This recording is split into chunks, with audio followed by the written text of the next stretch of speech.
Hello, everybody. How's it going? It's me, Crendor, and welcome back to another episode of Fishing with Crendor.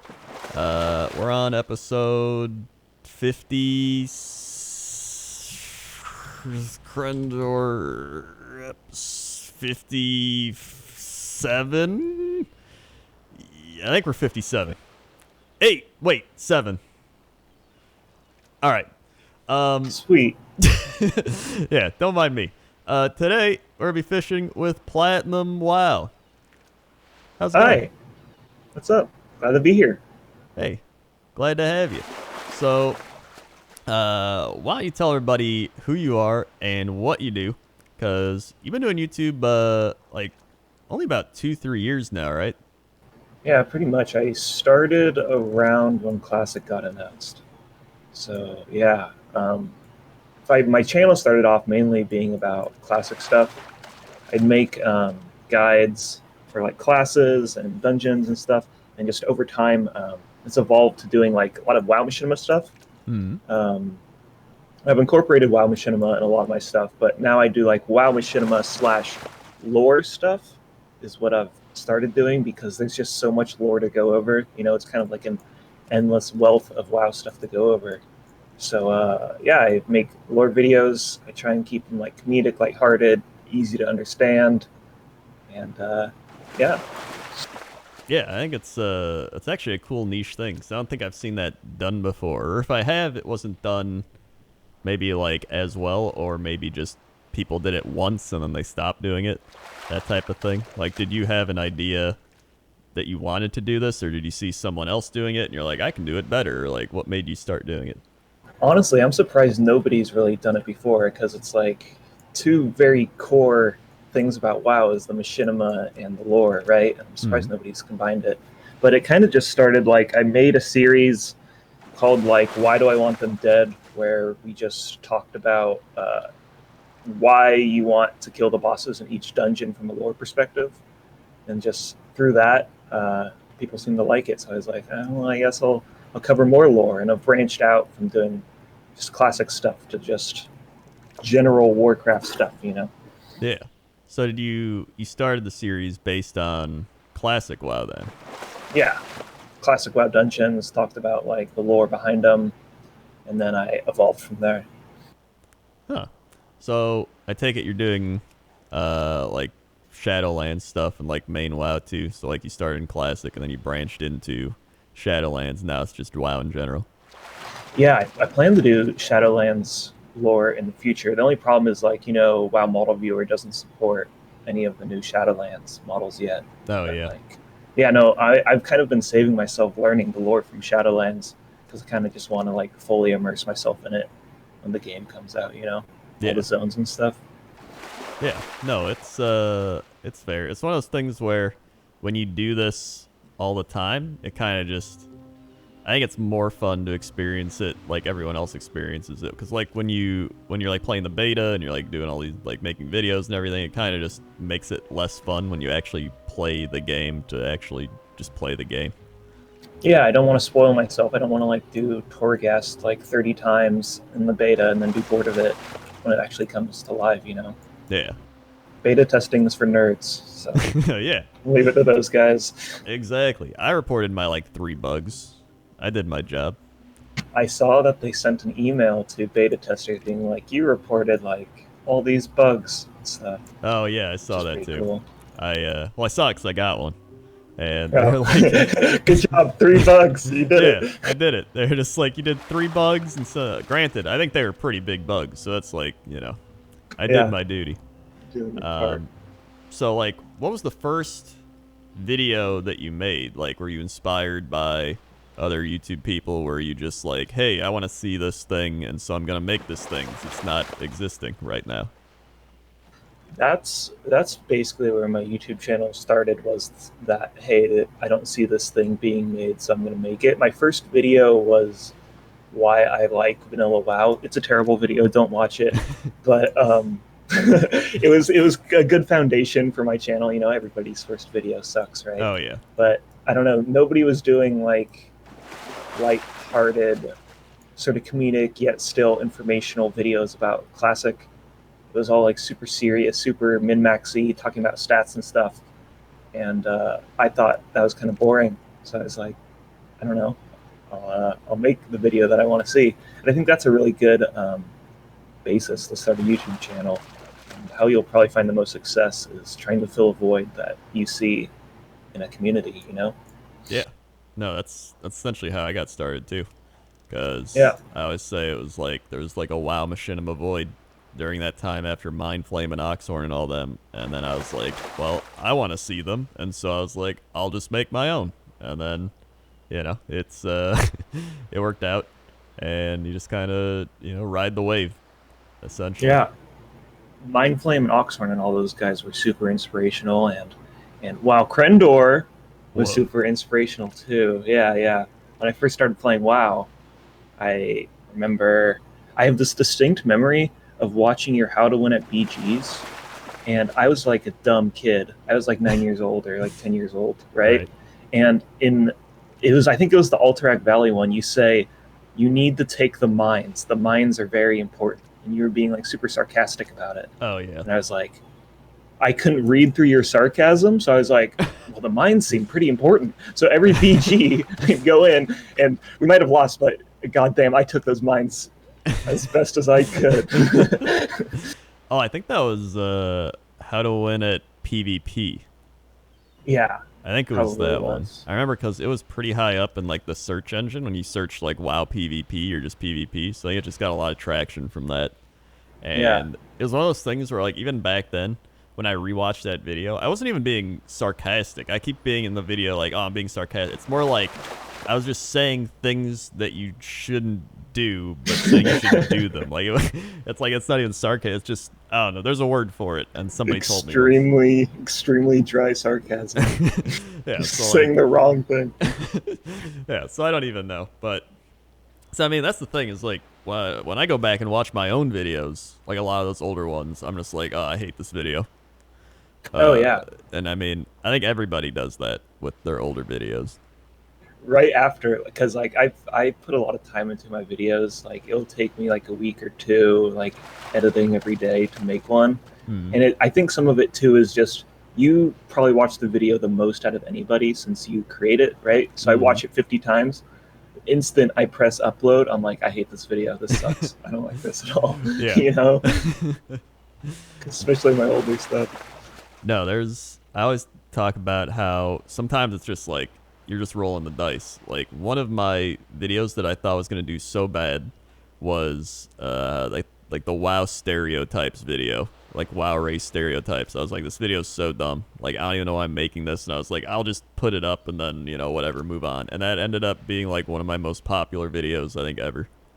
Yeah, it's the anime hair one. Yeah, it's the anime hair one. But I remember while I was editing, I was like 80% through editing that thing, and I was like, this video's bad. I don't even want to put this up. And then, here we Yeah. are. For me, it's like when you first. The thing that I try and keep in my mind is like when you first came up with this idea, did you like it? If so, yes, then it's probably like gonna be good for the video. It doesn't actually suck. Like you just gotta trust yourself, you know? Yeah, no, you just gotta push through and be like, all right, you gotta believe in that initial reaction. Exactly, exactly. So how did you get into just playing? We'll start with video games. How did you get into video games in general? Definitely my dad. My dad was the guy that got me into video games. He like played the Sega Genesis. He played EverQuest. He played classic WoW or vanilla WoW, I guess. And for me, I think I started playing on the PS2. Maybe it's all very blurry. I have this distinct memory of there was like a Tony Hawk game, and it was made by Insomniac. And in the title intro, there's like an eyeball, and it like falls on the eye of Insomniac or something. And I remember it being very scary, and I'd always run away from my TV because it was so scary. But yeah, I played like a lot of PS2 and on the GameCube, like Lego Star Wars, blah blah blah blah. Blah. Then around 7, I think 7 or 8, I started playing Halo 3. And then from there, I was a squeaker on Modern Warfare 2. Ah, of course. I wasn't mean though, but I Yeah. was definitely a squeaker. definitely. Yeah. And then I started playing WoW around like 9 years old. I played in Wrath of the Lich King, but it was like just before they added the Dungeon Finder. So I played a little bit of WoW without using the Dungeon Finder, which I always have really fond memories of. And So Wrath was like your first expansion then. yeah. When I first got exposed to the game was in vanilla. I remember watching my dad play, and I was enamored by the cursor. I'm like, the cursor is a glove. That is so cool. Wow, I want to play this game. To be fair, it And is pretty cool. it is really cool. And then it changes when you mouse over stuff. It's revolutionary. But yeah, I started playing with my dad. We actually played on Oceanic servers because he had a friend that was from Australia. So I started playing the game at like 200 ping or something like that. Leveled a human warrior, got to 55, instantly made a DK, a gnome DK, and started doing endgame at Trial of the Crusader, which everybody hates that place. But since I started doing endgame around Trial of the Crusader, I absolutely love that dungeon and those raids. I think it's awesome. Wow. Yeah, a lot of people hate them, but I never really hated them either, mainly because I enjoyed the group of people I was playing with at the time. And so I always have good memories of that just from playing with those people. And I was like, that wasn't a bad raid. Well, if I was probably playing with like people I didn't care about or whatever, I probably would have hated it. Yeah, I just have like memories of there was in the dungeon where it was the jousting thing, where it's like a 5v5. Yeah, I just remember spamming buttons, and probably my whole dungeon party carried me through it. I remember distinctly I would play as Blood, I believe, as a tank, and I would get kicked from dungeons all the time because I would queue as DPS, but I'd be tank spec, and I'd be so confused. I'd be like, "Why are people kicking me? Am I that bad?" And yes, I was that bad apparently. Oh yeah, no, it's actually amazing when you look back at like being younger and like how good you thought you were at things and how bad you actually were at things. Oh yeah, I was bumbling through this game until about Warlords of Draenor, to be honest. Like I was just, I don't know, leveling alts, collecting pets, and not really knowing what's going on in the game. To be fair, that's still me. True. That's how I feel in PFA at least too. Yeah, it's there's some people, there's like some like kids like running guilds and shit, and they're just like great. But I'm like, I guess I'm worse than some kids now.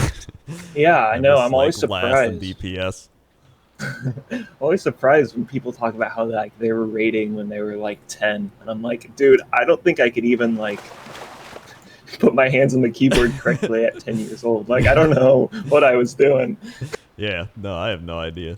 In fact, well, then again, there's like some games like I'll play Super Nintendo and like games I played way back then, and I'm like, oh, I beat this game as a kid, and I try it now, and I'm like terrible at it, and I'm like, was I better as a kid? Like I don't. I don't even Yeah, know. you lose that magic. I was really good at Halo 3 when I was a kid, but I think I've lost that magic because like Halo 3 just came out on PC, and I tried to play it, and I'm like, I am nowhere near the prowess I was when I was when I was in elementary school. So with WoW, you played a gnome death knight as like your main thing, or did you play it for a bit and like switch to something else? I played a gnome death knight for some of Wrath, and then I switched to a blood elf hunter, and I was trying to think of cool names. His name is Helgot, like Hell Got. I don't know how I thought of that, but yeah, I was super into it. I started playing WoW at a very young age, right? And like me and all my friends at school, we started our own guild together. It was called the Outlaws of Azeroth, which was named after an old WoW machinima. I think I remember that. Yeah, I don't remember who made it, but yeah, we got like toy katanas, and we put AOA, like, or no, OOA, so Outlaws of Azeroth, and we put them on the katanas, and we were like, God, we're so badass. And yeah, I played that Blood Elf Hunter for a while, and I've been kind of an altaholic ever since I started playing, so I've been jumping from character to character really ever since then. It was by Red Eye Lobine. Lobine? I remember that guy. Yeah, that was in Wrath that came out, right? Yeah, 2008. Yeehaw. That was a good time for WoW Machinima. That was a great time. That was prime time. Yeah. Well, at least for me. That was like, it's weird. It's like I always look back on that. I always compare it, like I say, to like sports and athletes where I'm like, man, those were like my prime years, man. You know, like I was, now I'm still going, but like you're just, you know, you're like chugging along, like my hamstring gives out. I got like muscle fatigue and stuff. But I still like come in and hit a 3-pointer and like make a layup. hobble away. Everyone's like, dude, that guy used to be really good. And you're like, here I am. Yeah, I think it's always fun just hearing people's like WoW origin stories, just because every WoW origin story is different. But it's interesting because like WoW's such a monumental game in a lot of people's lives, so it's like everyone has like some sort of nostalgic passion around it typically. Oh yeah, and like I don't look at like time, like in my brain I don't look at time in years. Sometimes I think of it in WoW expansions.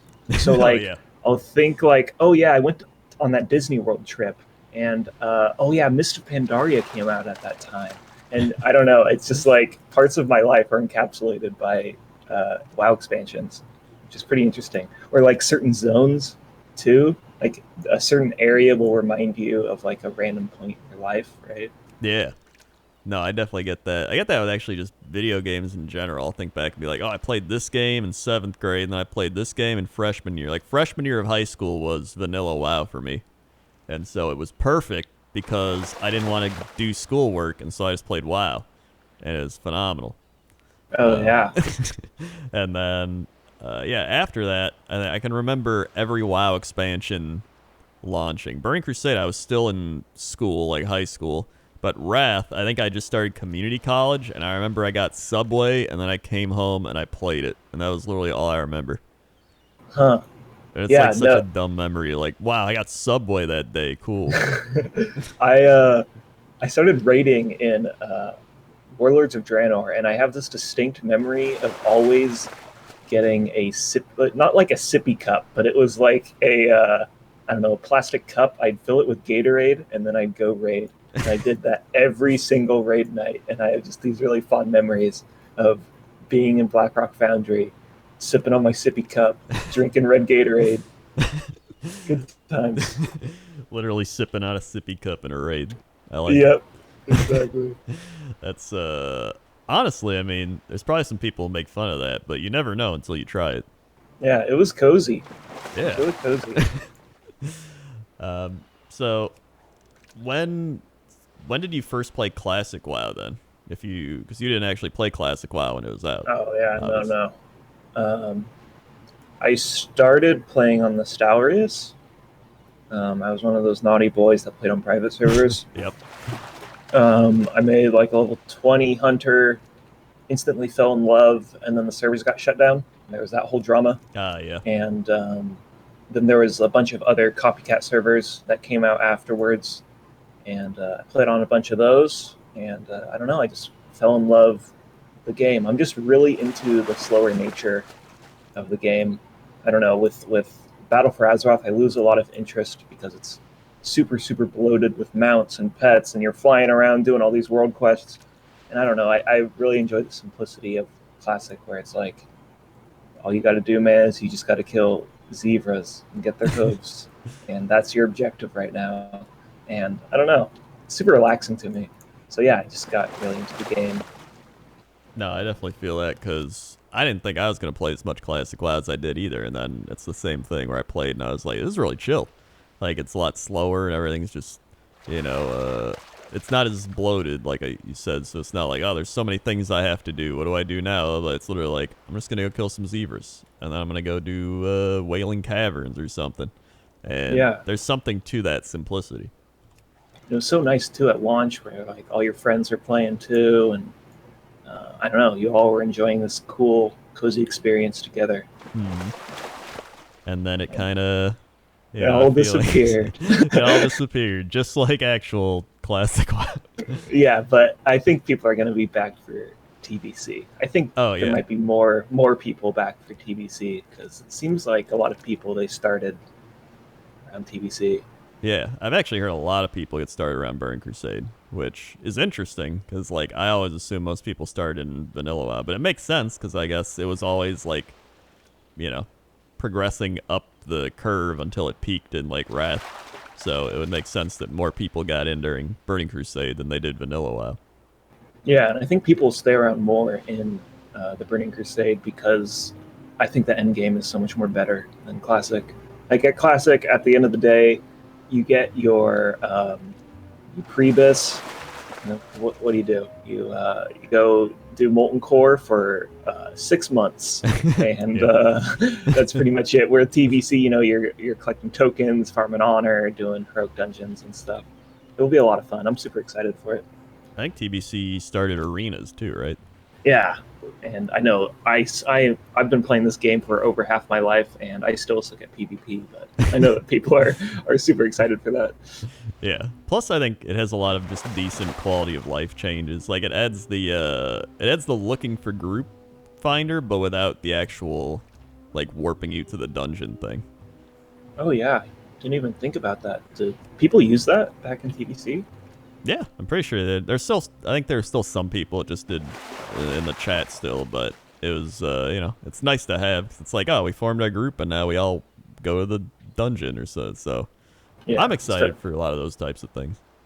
yeah, instead of just like spamming and trading chat for 2 hours. Yeah. People. Plus, I That's love nice. all the outland zones. Like I love Zanger Marsh. I always thought Nagran was my favorite, and then I think Zanger Marsh actually might be my favorite. Yeah, it's a lot more alien and creative. I think with just like the giant spores, and I made a whole video about Zanker Marsh, and like the sporelings are super weird. Like they are get born out of like these giant sacks in Oh like little yeah. hatchery place. Like it's the most alien place I think in Outlands, which is pretty cool. Plus, I think it just has a really good aesthetic to it. It's like very gloomy and rainy, and like you got all the like it's like a big swamp, but it's like a very chill swamp. I don't know. It doesn't feel like, you know, Dust Wallow Marsh or something. 'Cause it's so alien like. It just Yeah, it's not like a disgusting swamp, yeah. like full of bugs and well, it is full of bugs, but not Yeah. normal bugs. So yeah, I just love the zone. Even Terracar. I think Terracar is another one of my favorites. Yeah, I never really liked the dead wastes or whatever, but I love everything around the dead waste. Yeah, there's like those trees with the glowing fruit or whatever, Yeah. right? Yeah, Yeah, it has the Arakoa in it, the yeah, birds, and Shatrath. I think Shatrath might still be one of my favorite cities just because of the aesthetic of it all too. I'm a very aesthetic person. So did you do Aldor or Scryer? Back I in TBC? believe I went Scryer, but Hmm. I don't know what I would choose now. I don't even know why I went Scryer. And I think I swapped at some point. Or it may have been a different character. It's honestly like Burning Crusade's kind of a blur too. I have like some specific memories from that, but there's so many. Like I remember doing Karazhan. I was on top of it. I was playing a brand new character because I was playing a gnome mage. And when I played Burning Crusade, or when I played Vanilla WoW, I played my hunter and I played my priest and my warrior, and they were all horde. And then Burning Crusade hit, and me and all my friends were like, "Let's play alliance." So I made my gnome mage, and so it was like entirely different. So I never really got to experience the horde side of Burning Crusade. I only really experienced the alliance side. I mean, it's pretty much the same, other than like leveling hubs, Yeah, right? I think so. It pretty much was. I think I did level eventually because I had to get my priest to, you know, 80 to level in like Wrath of the Lich King. So I must Yeah. have done it, but I don't remember any of it. It's like it blocked itself out of my mind or repressed it. Yeah, No idea. that's me with some expansions like Cataclysm. It's just a blur. Like I don't know. There's Oh a yeah. there's a dragon or something. I don't know. I don't think I even played that much. That's one of my favorite expansions too. Yeah, because I think some expansions you really don't play that much. It's like I don't think I played much of Cataclysm either. I remember leveling in it, and then I think I did like one raid, and that was about it. So I don't know. Yeah, it was just like so disconnected with all the zones and stuff. I don't know. It's difficult to get into, Yeah. I think, since everything was so separated. Yeah, having to take portals everywhere was definitely annoying, to Yeah, say the not least. creative either. Form of travel is to just hey, click on this giant circle and you'll get there. Yeah, and it's like, well, it's still connected in the world. It's just not connected, and you're like, oh, okay. Yeah, exactly. So, um, so how about what made you like start YouTube with Classic WoW? Then, like, was Classic WoW the thing where you're like, all right, now I really want to make a YouTube channel because I'm inspired by Classic WoW, or like, what was it? Yeah, so I did YouTube before then, like just messing around. Like I used to make Grand Theft Auto 5 machinimas because there was like a theater mode in that, and I just make it for like my friends and stuff. And I Hmm. made Overwatch videos for a while, messing around with that, and then like I don't know, it was just when Classic got announced, it just seemed like a golden opportunity to start a YouTube channel because I knew a little bit about it since I played on private servers, and I don't know, I just decided to strike while the iron was hot, and I think some of that is the reason why I became so successful was because just timing, just lucky timing, and yeah, we just started making guides and stuff. And, they weren't really good guides, but people liked the effort I put into them, um, and yeah, here I am today. I mean, I'd say they got to be good guides if people liked them. Yeah, they were like more for beginners. It was like to get you started to play a shaman or something like that. It's like what you'd expect, right? Hmm. When going in to play shaman.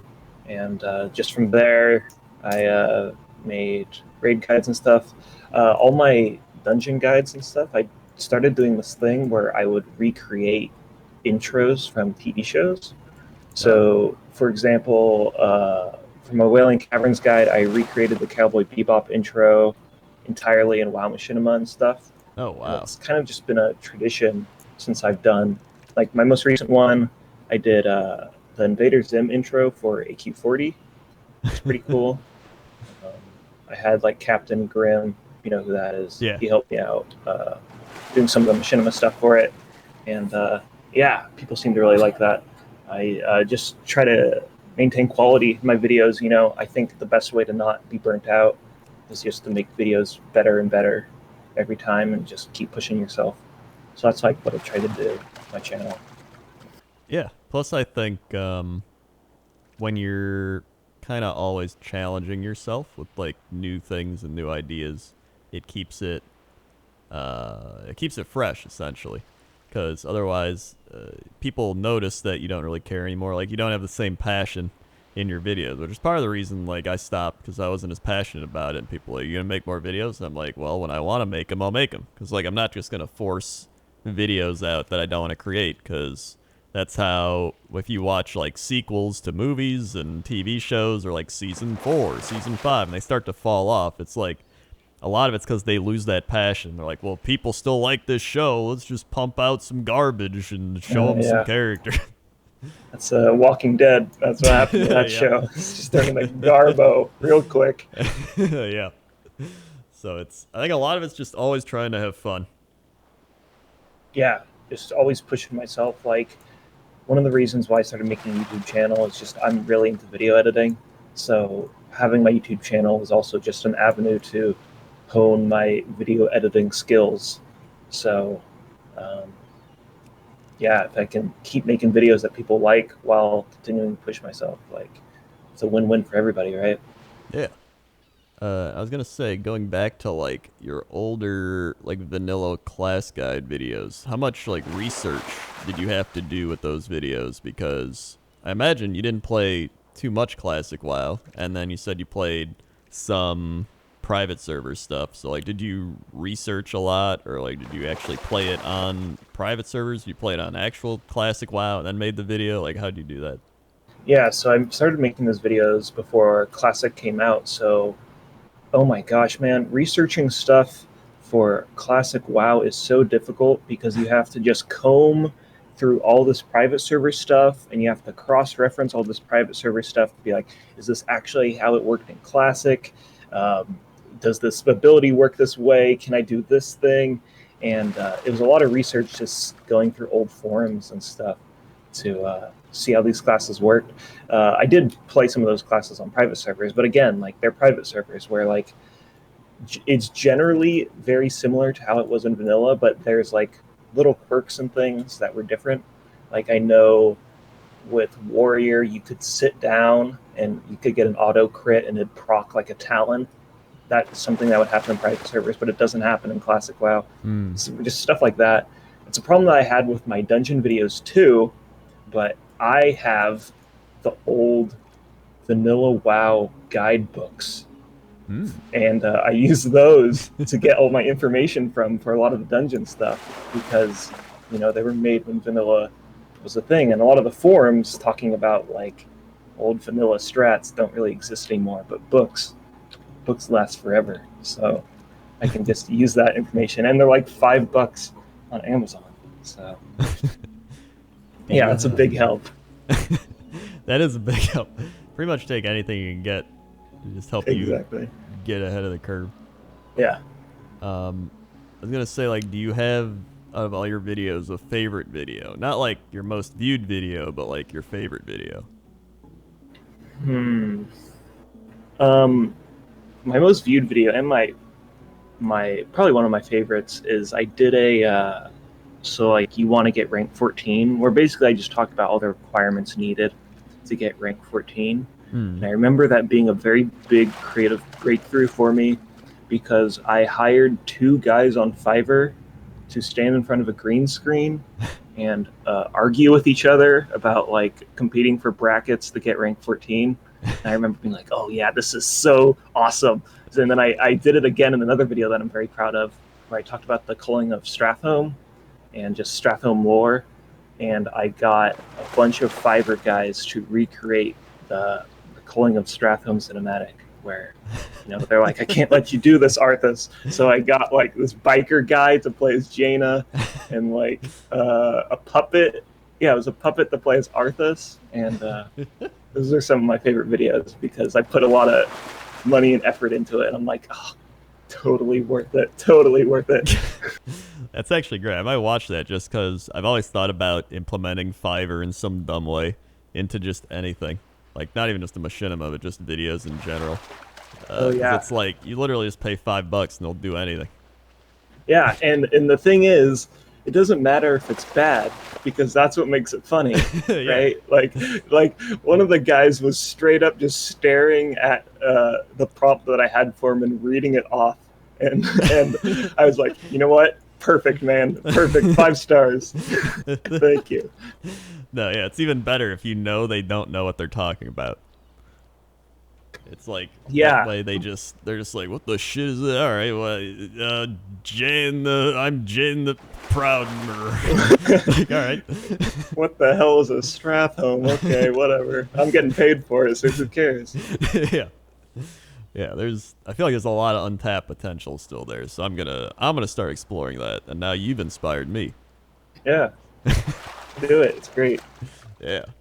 I noticed too, you've got like there's like your top 5 videos. I've noticed a couple of them. Do you do those often, or are those just kind of like you think up a thing you want to make a list of and make a list of it? Yeah, I did top 5 videos for a while, but it seemed like my audience liked I don't know.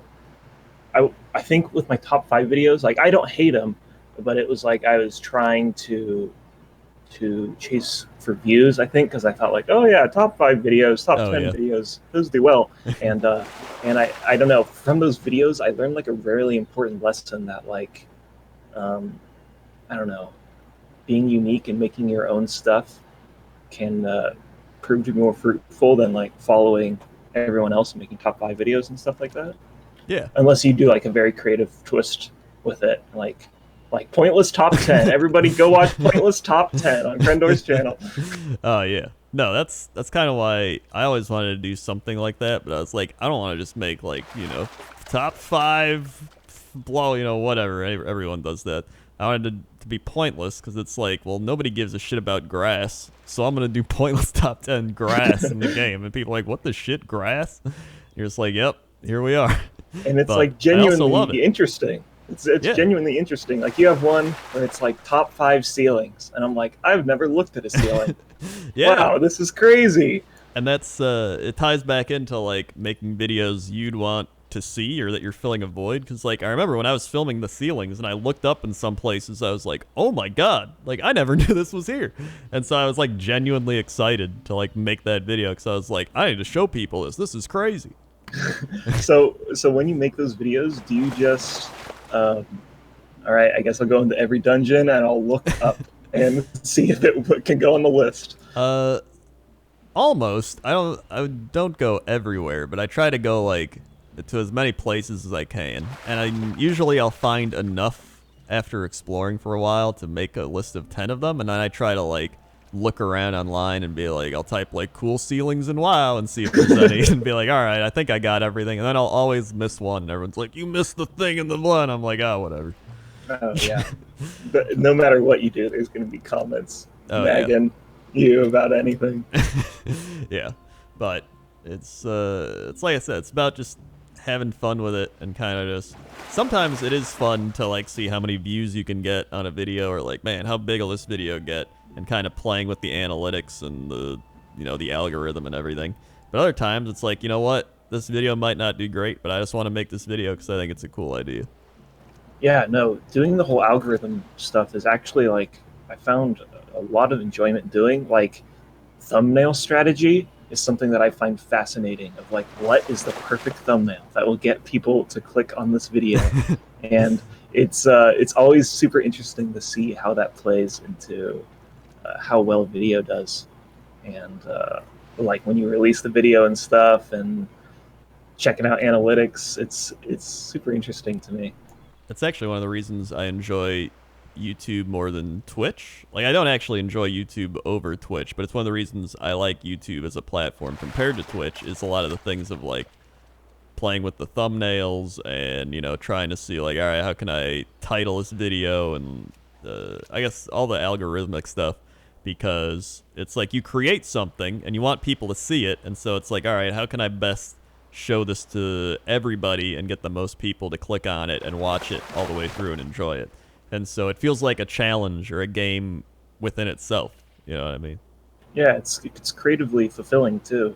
Yeah. Right? So much more than Twitch. Like I did Twitch for a while, but one of the reasons why I stopped is like, I don't know, just the creative aspect of YouTube is something that you can't really get anywhere else. It's like, sure, you can be creative on Twitch, but like, can you be creative for a 5-hour broadcast? I don't think so. You're gonna hit the wall real fast. No, and honestly, like, I got into doing all this because of YouTube. Like, I enjoyed YouTube as my main thing, and then Twitch kind of took over that. And after a while, I feel like I peaked on Twitch, probably in Classic WoW, because I got like really high up, and then after that, I was like, my numbers fell down. Like, I was still doing all right, but like, I like started to miss YouTube, because whenever I would upload a video or like a machinima or pointless top 10 or whatever it was, there's like that, it's like that satisfaction you get of like, I just put all this rush. Yeah, you're like, I put all this effort and time into this thing, and now I'm releasing it into the world. And that's one of the things I've loved for like since day one. Like even 11 years ago, I remember doing that and be like, here it is, I love it, and like plugging it everywhere and be like, watch my thing. And like when I did that again, I was like, dude, I miss this. Yeah, it's I have this really bad habit of whenever you release a video that you worked really hard on, then you just watch it like a hawk. You're like, okay, I'm gonna refresh the page again. Did anybody comment? Okay, we got one comment. I used to do that a lot when I first started. Was like, oh my god, what do people think of me? And it's gotten a bit more chill now, but just seeing all those reactions and of people seeing your stuff it's like, I can't think of another platform where you can really get that as good as YouTube. And I think that also makes it easier to grow on YouTube. And I've heard other people say that too, where like it's far easier to grow on YouTube than it is Twitch. Because like when you're on YouTube and you could literally have 0 subscribers, and you make a video and you put it up and it's like really good and you promote it everywhere, and then people share it and they're like, oh my god, this video is great, and everyone shares it around, and then you get like, oh, maybe you get like 1,000 subscribers from that video and it gets like a bunch of views. That's like already way better than you're gonna do if you streamed on Twitch for like 10 hours a day for like 3 weeks and you're like, hey guys, grinding out Twitch, because it's like nobody wants to click on some random one streamer viewer guy, and you're like, because when you think about it, that's like it's like a gamble, right? You're like, I'm gonna watch this guy I've never watched before that has 1 viewer. So like right away your brain is like, he only has 1 viewer. Is this worth my time to watch somebody with 1 viewer? And that's like nothing against people with 1 viewer. It's saying like instinctively people are gonna think that, right? They're like, I could watch this guy, or I can go watch somebody that I know is gonna have a good microphone. I like their personality. I know what I'm gonna get from that. And so just in human nature, people will gravitate towards things they're comfortable with. So they're like, I'm comfortable watching these streamers that I know who they are and what they're about and what I'm going to get out of this, versus like, I'm going to roll the dice and just start clicking random people and hope I find something. Yeah, and there's no discoverability either on Twitch. Like with YouTube, you have like the recommendations. Like YouTube has gotten so good at the recommendation like homepage that like that's how you get discovered, because there is no good recommended homepage for Twitch, right? Like you have to go third party to get people to watch your Twitch stream. And like like for anybody that wants to like become a Twitch streamer, you should be making YouTube videos and then converting those people over to Twitch, right? Yeah. Because you can get discovered so easily on YouTube. Like I find stuff in my recommended page that I had no idea that I had an interest in, and I'm watching it. Like there was one where it was like a home buffet, like informational, like training video. Oh, and yeah. I had no idea that I wanted to watch that, but I did. and somehow YouTube knew that. And it was a great video. Yeah. No, it's fantastic. That's the other thing is with YouTube, right? It's one of the things that's also beneficial with YouTube is like I still get views on my videos I made 10 years ago. And so just the fact alone that I'm still like getting views on videos I made years ago is like, oh, you know what? I don't have to, you could literally not do anything for a day and you still make money compared to Twitch. Where you're like, I didn't stream today. I gotta get the stream on. gotta hope someone throws like $10 at me or like a nickel and it hits me in the head. It's like, if I don't do that, I don't know. So that's another huge benefit to it. And sometimes those videos will just randomly blow up again. Like, I remember I had my Madden video I made, Glassbones Greg, where I made my guy with like the most injury-prone character, and then I just play to see how fast he gets injured. And one day, like literally 4 years after I made this video, that video started getting like 80,000 views a day. And I was like, what the shit is going on? And I checked it, and everybody in the comments was like, why did I get recommended this video? Like, why anyone else see this in their recommended? And it was just flooded. And I was like, what the shit happened? Like, I made this 4 years ago. And I just commented like, guys, even I don't know why you're getting this video. And then it was recommended to people for like 4 days. And then it stopped. But it got like 500,000 views in 4 days. And I was like, thanks, YouTube. It's like that scene in Toy Story where it's like, oh, it's the claw, and it will just grab a random person and it will just throw them in front of everybody's face. It's so weird how it works. It's mysterious ways. And so it's I still make my thing every year because I'm like, screw it, I'll make more of those videos now. If it can get randomly picked by YouTube. Yeah. So and then I think another good strategy is to like branch out, because like now I have my Warhammer channel because I didn't want to flood my main channel with Warhammer stuff.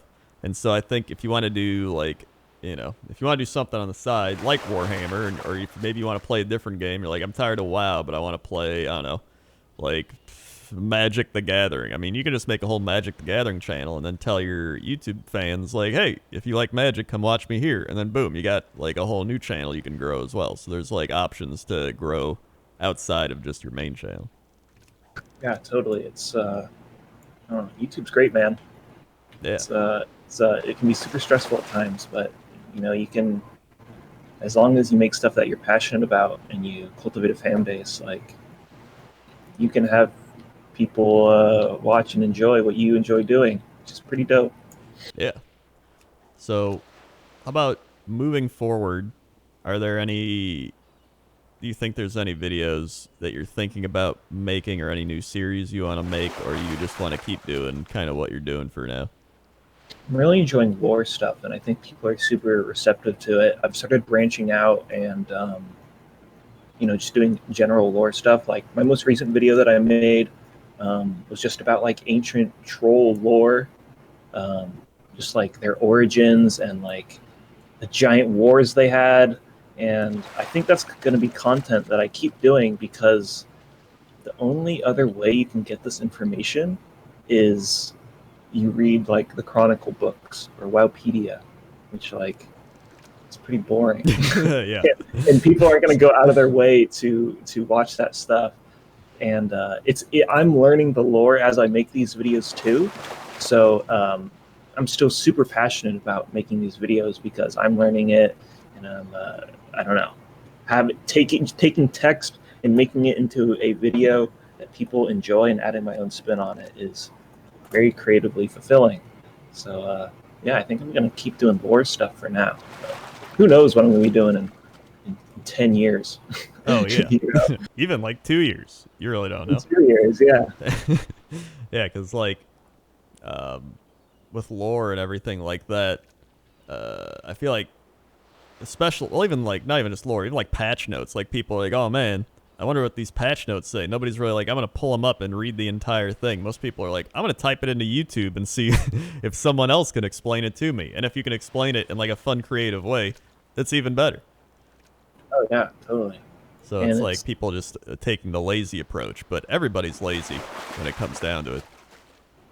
And with lore too, there's so much of it. Like you have other people like Novel. Shout out to Novel. Dude's been making lore videos for like what 5 years. Still Yeah. hasn't read out of shit to talk about. Like that's crazy.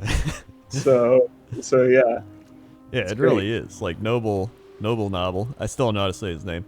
He told me it's Noble, so but I think it's, I don't know if he told me that just to make me feel better, or if he actually, whatever. I'm gonna still call him that. But yeah, he's been doing it for so long now, and I guess because like new expansions come out, as long as WoW continues to release stuff, they're gonna release more lore, and then as they release more lore, there's also gonna be lore that they change essentially, or what's the word for it? Retcon, yeah.